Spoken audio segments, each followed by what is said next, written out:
Bonjour à tous, bienvenue sur le site testpsychotechniqueenligne.fr. Je suis Christophe Belzins, formateur et créateur de tests d'aptitude, notamment pour les concours infirmiers, IFSI, gendarmerie, police, concours administratifs et également les recrutements en entreprise. Nous allons voir aujourd'hui un test qui est très répandu, qui n'est pas le plus évident, qui s'appelle le test des masterminds. Alors les masterminds, peut-être que vous les connaissez puisque c'était un jeu de société à l'origine, voilà, des années 80, euh, qui était très populaire et qui a donné l'idée assez rapidement à des spécialistes du recrutement de les utiliser, de les adapter pour mesurer les capacités de déduction des candidats. Euh, alors donc nous allons voir aujourd'hui tout simplement une présentation de ce type de test pour commencer en douceur.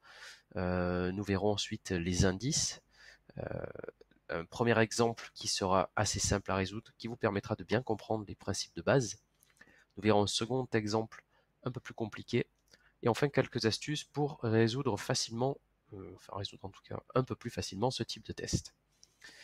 Donc nous allons démarrer sans plus attendre. On va prendre le test un peu plus compliqué pour que vous compreniez bien comment se présentent les masterminds. Généralement, ça se présente sous cette forme, c'est-à-dire que vous avez plusieurs séquences de lettres. L'objectif, c'est de trouver la bonne combinaison de lettres. Euh, C'est-à-dire que là, vous avez, si vous voulez, sur l'ensemble du test, vous avez une solution de 4 lettres qu'il vous faut identifier.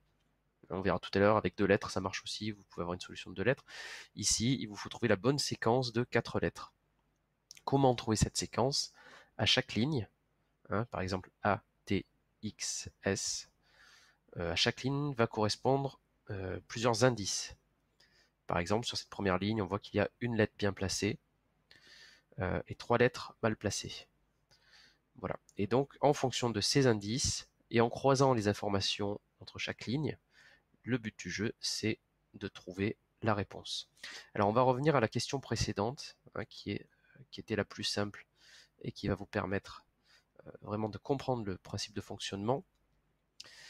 Voilà. Donc ça, c'est la version la plus simple possible de Mastermind. Vous avez une séquence de 2 lettres à trouver avec un seul indice par ligne. Donc là, il n'y a pas plus facile. Et ça va vous permettre de bien comprendre le principe de fonctionnement. Donc ici, on cherche un mot de 2 lettres. On sait également que chaque lettre, c'est une règle de base, ne peut figurer qu'une seule fois par ligne. C'est-à-dire que vous ne pouvez pas avoir II ou ZZ, par exemple, en termes de solution. Voilà, forcément une seule fois par ligne. Sur la première ligne, l'indice une lettre bien placée signifie que l'une des 2 lettres, soit I, soit T, occupe la bonne place. Fait donc partie de la solution. Et comme on a uniquement cet indice-là, on n'a pas d'indice comme quoi une autre lettre, par exemple, serait bien placée, ça signifie qu'il y a une des 2 lettres qui ne fait pas partie de la solution, qui sera à barrer, à éliminer. Donc on sait que soit I, soit T est une lettre parasite. Voilà, on peut appeler ça une lettre parasite puisqu'elle ne fait pas partie de la solution. Même chose sur la ligne du dessous. On a un Z et un I. On sait qu'il y a une lettre bien placée. Soit le Z, soit le I est à sa place. Alors, comment on résout facilement cette question? Vous l'avez peut-être déjà, déjà terminé. C'est en comparant les 2 lignes, simplement, qu'on peut déduire la solution. En effet, on comprend vite que I ne peut pas être bien placé en première position et bien placé en deuxième position. Donc, nécessairement, ça va être la lettre parasite. On peut barrer le I, ce qui veut dire par déduction que la lettre bien placée, c'était ici le T et ici le Z. La solution est donc ZT.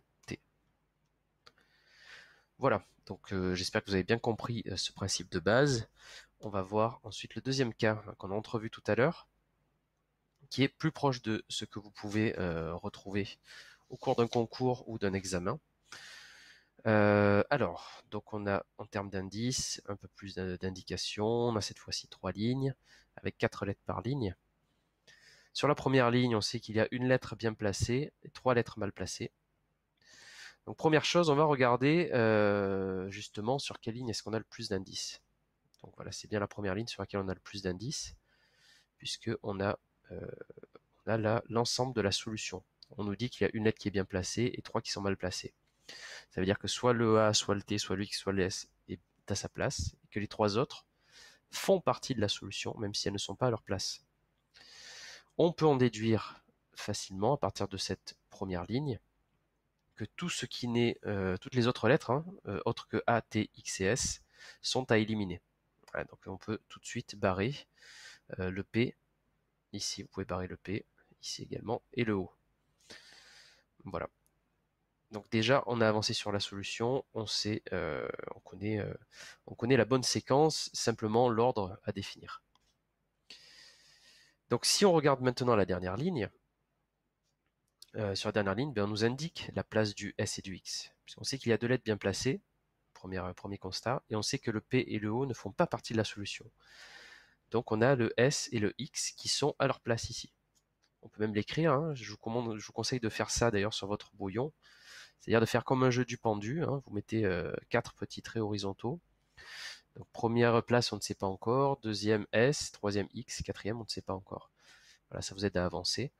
Le S et le X sont donc bien placés. Il nous reste à placer, du coup, le A et le S. Simplement les 2 lettres restantes. Si on revient à la première ligne, il apparaît que la lettre bien placée de cette ligne est forcément X, hein, puisqu'on a déterminé qu'elle était à la 3e place. Donc, il s'agissait ici de X. X est la lettre bien placée. On en déduit donc que A est mal placée. Elle fait partie des 3 lettres mal placées. Donc, A ne peut pas se trouver à la première place. Si elle n'est pas à la première place, elle est nécessairement à la dernière place. Donc le A est ici. Enfin, il nous reste à placer tout simplement le T. Et donc, on sait que le T sera forcément à la place restante. Et la place restante, c'est au début. Voilà comment simplement, par déduction successive, on trouve la solution de ce type de test. Là, ce sont vraiment des exemples assez basiques, mais c'était pour vous montrer le principe de fonctionnement, pour que vous ne soyez pas dépourvus, voilà, si vous tombez dessus dans un concours. Après, c'est vrai que la clé, c'est toujours l'entraînement, comme pour tous les tests psychotechniques. Ce qu'on peut vous donner comme conseil pour réussir les masterminds, c'est premièrement de sélectionner la ligne sur laquelle, de démarrer avec la ligne sur laquelle vous avez le plus d'indices.